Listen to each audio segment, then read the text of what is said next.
So before we start, we're going to take a moment and just say one Om. Want to just be really grateful for the source of this information, which is, all the rishis thousands and thousands of years ago. Then through Shunyaji's lineage, Baba, Bade Baba, and then we have some teachers sitting here with us. They're sitting at the back, so some of you who are new may not even know they are our teachers, but you will know some of them by the end of this presentation. There are some of our teachers who are not here, but we want to make sure we're grateful to them as well. So it's just going to take us a moment. Let's just close our eyes.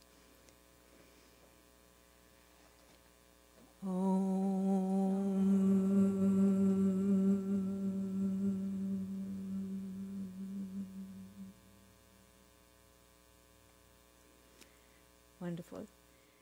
So with that, we're going to move to the seasons. So Aparna, again, thank you for sharing, Sharad Ritu and the moon medicine tips with us. For those of you who've been here through our sanghas, you know by now that there are 6 seasons. We've covered all of them through the different sanghas in the year. And today I'm going to really cover the last remaining 2, which is early winter or Hemant, which basically runs from mid-November through mid-January, and then Shishir, which is late winter, which runs from mid-January through mid-April. So hopefully that's extremely clear. We're focusing basically on the winter season. Early and late winter, while they're divided, into these 2-month increments, a lot of the qualities of these 2 seasons are very, very similar. It's just that one just gets a lot more colder. And there are a few other qualities, but really the diet and lifestyle is pretty similar for both of these seasons. So before we jump into them, tell me, how many of you feel healthier and stronger in the winter season? What about the newbies? You haven't really perhaps noticed it or paid attention to it. But keep an eye out this winter and see how you feel versus how you felt in the summer or how you're feeling right now.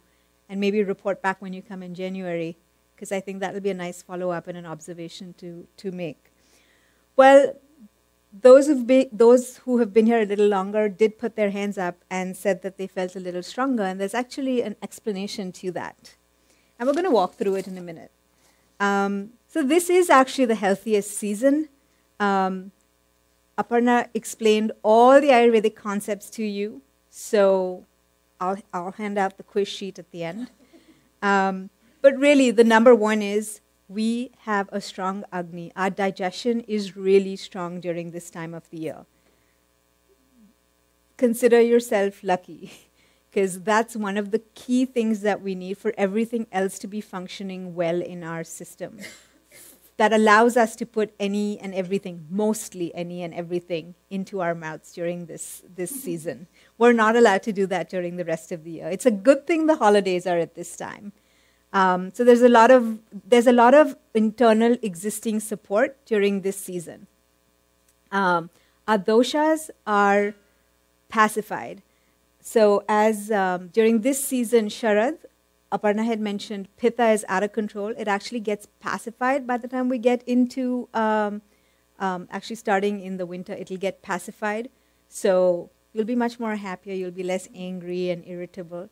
But generally, it's going to be pacified.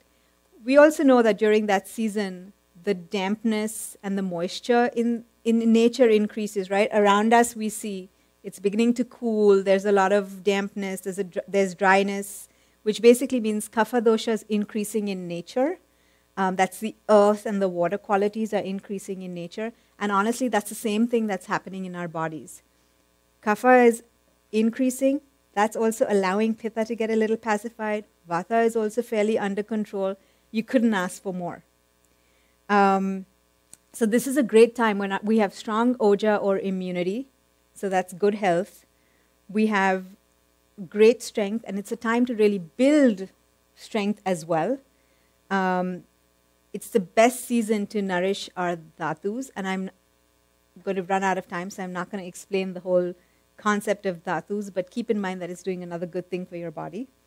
It's also a great time to stock up on health in the form of strength and oja, etc., for the remainder of the year or the beginning of the next 12 months of the year, maybe 10 months of the year, because then you'll come back to winter again.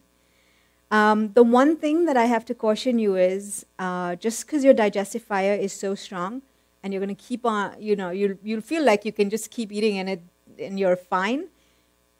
You don't want to just be having cakes and pies the whole time, because what you're going to start doing is you're going to be accumulating what we call the not so good kapha, all right, or the bad kapha. And by the time you get into the spring season, then that could actually end up being a liability. So moderation, even when your Agni is strong, is highly, highly recommended. That's another key word. As I get into some of the details, you'll see that because kapha can become a liability later on, it's very important to make sure that you're exercising and you're oiling your body during this season to manage that, the potential for accumulating too much kapha. So here are some of the food tips for this season. Food must support your strong Agni and counteract the cold weather. So the food that we eat, remember we used the word, we said there are many tastes in Ayurveda. You want to make sure actually in this season, sweet, sour, and salty are completely acceptable. So that's partially the opposite of what Aparna just said. You don't want to ignore the other three tastes. We always have a little bit of all the tastes, but these are your three predominant tastes. Some of the foods that I've listed here actually support those tastes, and they also have qualities which you need during this season. So remember I said it's going to be really cold. So you want you want food that is more heavy, nourishing. So heavy is guru, snigdha or anxious, because you've got a strong digestive system, so it can break down that food. And slightly warming or heating foods, because it's really cold outside, so you kind of want to balance that out. I'm not going to go through each and every one of these, because I'm sure you've already read the PowerPoint slide, and you want me to get to the next point. So the spices that you can use are black pepper, cumin, ginger, garlic, turmeric. Some of the no-nos in this season, Sharad, are yes in the next season. In terms of lifestyle, if you want to be like those smiling babies at the bottom of the picture, then just follow the recommendations that are outlined over here. You want to make sure, well, you can self-massage. You don't need someone to come and rub your belly. But use sesame oil, so warming oils. You don't want to go with coconut oil. It's a cooling oil. It's great for this current season, but you want to switch to sesame during the winter season. And it would be great to, oil yourself, hang around for about 15 minutes, and go have a nice warm bath. You'll feel rejuvenated and really wonderful. You could also use the Udvartan or the scrub. It's basically a combination of, what I've suggested here is a combination of gram flour and cream. So I've kind of given you, and Mahi is going to give you a lovely recipe for a face mask. But basically it's a combination of ingredients which are both a little bit drying as well as nourishing. The cream is really nourishing, so it prevents the drying qualities of the basin of really overtaking the nourishing qualities of the cream, or said another way, the cream kind of counterbalances those. So it's very good for your skin. You want to make sure, you're eating really well. Yes, your digestion is working really well, but that's not a reason you don't exercise. It's actually highly recommended, and you could actually up the amount of exercise you're doing during this season, because nature supports it and your body can take it as well. Clothing, you're probably thinking, why is clothing even on here? But if you can prevent the elements from entering your system through your ears, which is a really important organ through which the wind, the air just kind of comes into your body. you're one step ahead in the game. So try to cover your ears, wear warm clothes, just keep yourself safe from the elements. Breakfast. All those of you who skip breakfast, this is not the time to be skipping breakfast. You are going to feel really hungry. Your Agni is going to be really strong.